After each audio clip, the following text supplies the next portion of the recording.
안녕하십니까. 위험물 기능장 교재를 집필한 현성호 교수입니다. 자, 지금부터 위험물 기능장 자격증을 취득하기 위한 합격 전략을 말씀드리도록 하겠습니다. 자, 먼저 위험물 기능장 같은 경우에는 필기 시험과 실기 시험을 보셔야 되는데요.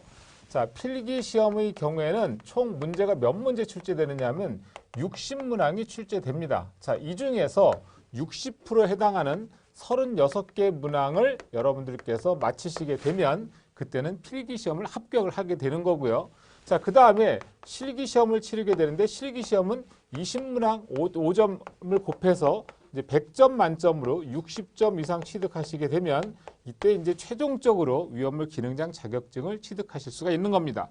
자, 우선 필기시험에 대한 거 말씀을 드릴게요. 자, 필기시험의 경우에는 60문항인데 이제 이 경우에는 오히려 여러분들이 조금 부담이 덜한 게 어느 한 특정 분야에 대해서 뭐 특정 과목을 뭐 과락이 있다든가 또는 특정 과목에 대해서 집중해야 된다 이런 경우는 없습니다. 그냥 문제가 폭넓게 출제가 되고 있는 거라서 여러분들 교재를 보시면 제가 이제 최근에 한 10년 정도 되는 분량의 필기 문제들을 다 분석을 해봤거든요.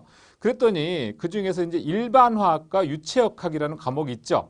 우선 일반화학과 유체역학이라고 하는 것은 특히 유체역학의 경우에는 저는 솔직히 권해드리진 않습니다. 유체역학 같은 경우에는 내용도 좀 많이 어렵고요. 근데 출제되는 비중이 거의 이렇게 많지가 않아요. 사실 그래서 저는 이거는 그냥 웬만하시면 좀 스킵하기를 권장을 드립니다. 괜히 유체역학 때문에 여러분들이 여기에 막 전전긍긍하다가 오히려 다른 과목에 대한 공부가 부족해지는 경우가 있을 수 있거든요. 이게 과거에 출제됐던 걸 보면 1020문제 출제될 때 24문제가 출제됐어요. 그럼 이 경우는 거의 뭐 한 2% 내지 3% 전체 비중에서 그닥지 그렇게 높은 비중이 아니기 때문에 자, 과감하게 유체역학 포기하고 갑니다. 물론 저도 그래서 교재를 만들 때 유체역학을 그렇게 비중 있게 다루지는 않았어요. 자, 그 다음에 또 하나 여러분들 뭐가 있냐면 공업경영이라고 하는 파트가 있습니다. 자, 공업경영 같은 경우에도 제 전공 분야는 아니지만 이 경우에는 무조건 60문제 중에 6문항이 출제됩니다. 6문항. 자, 6문항이 출제되는데 매번 6문항이 출제되죠. 그런데 역시 공업경영의 경우에도 이걸 공부하다 보면 다른 공부를 오히려 놓칠 수가 있어요. 자, 스킵할 수 있다면 과감하게 스킵합니다. 자, 그러면 사실은 실질적으로는 60문항이라고 하지만 자, 이 유체역학과 공업경영을 뺀 상태에서 그러면 60문항 중에 6문항 빠지면 54문항이 되는 거고요. 그 다음에 유체역학 한 2문제, 뭐 한 문제, 2문제 정도 출제가 될까 말까 하는 경우인데 그냥 2문제라고 가정하면 결과적으로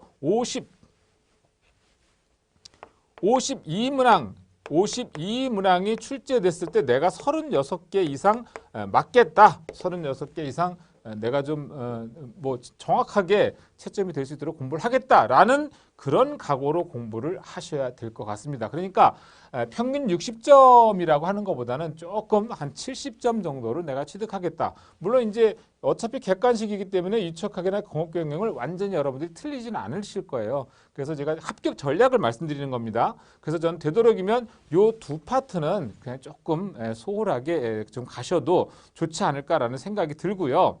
그 다음에 이제 일반화학만을 위한 문제는 나오진 않지만 일반화학을 바탕으로 해서 위험물 성상이라든가 이런 것들을 물어보는 문제들이 꽤 나오기 때문에 일반화학을 절대로 소홀히 하셔서는 안 됩니다. 기본적으로 주기율표는 반드시 암기하고 그리고 학습을 하셔야 되는 거고요. 그래서 전체적으로 필기시험 출제되는 경향을 보면 위험물의 유별 성질하고 취급 이 분야가 거의 여러분들 교재에 보시면 약 37% 이상 출제되고 있는 걸 우리가 알 수가 있고요. 자, 그 다음에 안전관리나 또는 법에 관련된 거죠. 이 안전관리라고 하는 것은 위험물 안전관리 법을 말하는 건데 이 분야가 거의 한 14% 이제 법에 관련된 게 14% 이상이기 때문에 여기서 벌써 50% 이상 출제되고 있다는 걸 알 수가 있단 말이에요. 그래서 여러분들은 기본적으로 유별 위험물의 성상과 취급 그리고 법에 관련된 내용을 중심으로 공부를 하면 최소한 52문항 중에서 36개 이상은 여러분들이 좀 맞힐 수 있다. 이렇게 보시면 될 것 같습니다. 자, 그 다음에 물론 여기에는 이제 만약에 제조소 등의 어떤 소화, 통보 설비 이런 거 다 포함하게 되면 거의 한 60% 가까이 되는 겁니다. 그러니까 요 부분에 대해서 집중적으로 좀 학습을 하셔서 필기 시험을 좀 준비를 하시면 좋을 것 같고요.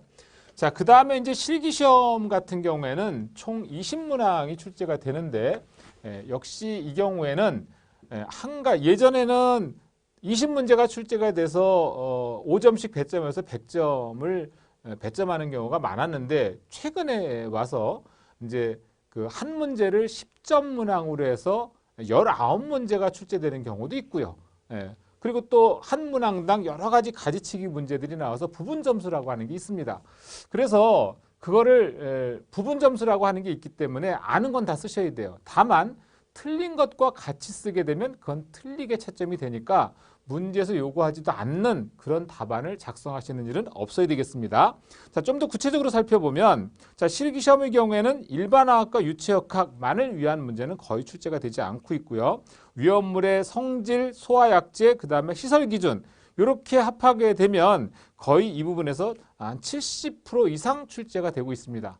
그래서 특히나 이제 기능장 같은 경우에 최근에 이제 시험 예전에는 위험물의 성상 분야가 한 50% 된다고 하면 법에 관련된 게 한 50% 이렇게 반반 정도의 출제가 되는 게 있었다면 요즘에 와서는 법적이 좀 더 많아졌어요.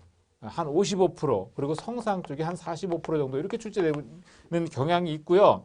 자, 그다음에 또 하나는 법에서도 예전에는 기출문제만 다 풀어보면은 뭐 어느 정도는 이제 그 자격증을 딸 수 있었는데 이제는 기출문제만으로는 되지 않습니다. 물론 당연히 기출문제, 실기시험 기출문제 풀이는 당연히 이건 하셔야 돼요. 기출문제만 해서는 약 50점 정도밖에 취득이 안 됩니다. 그리고 새로운 문제들이 또 나오고 있어요. 그래서 기출문제와 법을 중심으로 그 다음에 이런 성상이라든가 이런 것들 또 새로운 형태의 문제가 나올 수 있기 때문에 어떻든 전체적으로는 좀 탄탄하게 학습을 하셔야 돼요. 그래서 전체적으로 위험물 성상을 준비하실 때는 일단 일반학에 대한 기본 백그라운드를 좀 갖추시고 그리고 나서 소화약제라든가 성상이라고 하든가 법이라고 하든가 이런 것들을 전체적으로 좀 깊이 있게 좀 공부를 하시면 아마 기능장을 준비하시는 분들한테는 훨씬 좀 수월하게 자격증을 딸 수 있지 않을까 싶은 생각이 듭니다. 다시 한번 말씀드립니다. 필기에서는 유체역학과 공업영양, 공업경영 이 부분은 좀 스킵하고 공부하시는 게 조금 공부하시는 데 도움이 될 것 같고요. 그 다음에 일반학과, 그 다음에 소화약제, 위험물 성상, 법 이렇게 좀 중심으로 학습을 하시면 여러분들이 기능장을 취득하는데 훨씬 공부하는 데 도움이 되실 것 같습니다. 자, 여기까지 설명드리고 기능장 꼭 취득하시기 바랍니다. 감사합니다.